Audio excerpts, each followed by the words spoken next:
been an amazing advocate and champion for women in business and leadership. And while progress has been made, it's been incredibly slow.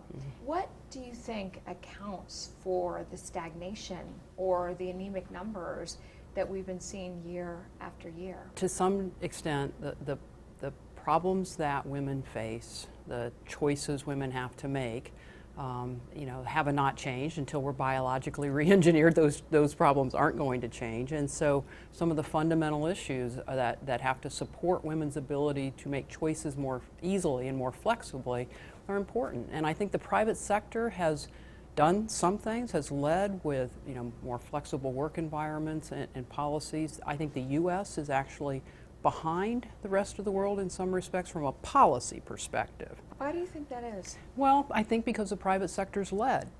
And I think that's taken the pressure off the government to really focus on child care, to focus on different types of policies that would enable flexibility in the workplace. At least that's my experience looking at other countries. The private sector hasn't led in other countries, so policy has had to lead. But here I think that private sector leadership is now become an excuse for continued progress, because the private sector has led, progress has stalled, and no one's noticed. And so I think it's really important that we put a spotlight on the fact that progress has stalled, and we need to notice. In the professional service firms and organizations, this sector has often been leading the charge, given that talent is one of the greatest assets of an organization.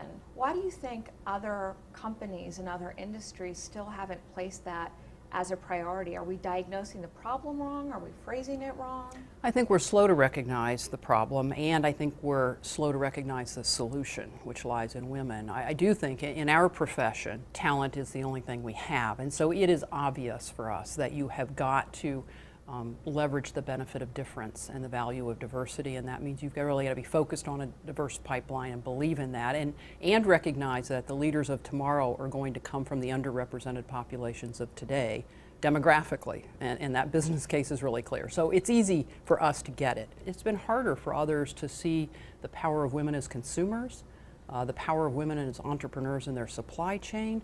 I don't think that's been as obvious, but I think that's why the work of the Third Billion campaign that's recently launched is so important, which is trying to put a spotlight on the economic potential and global impact that women will have in the next decade as an emerging market, third in size behind India and China. I think that's an incredibly powerful force that causes, I think, private sector leaders and country leaders to look at this differently, to look at the opportunity, not the problem.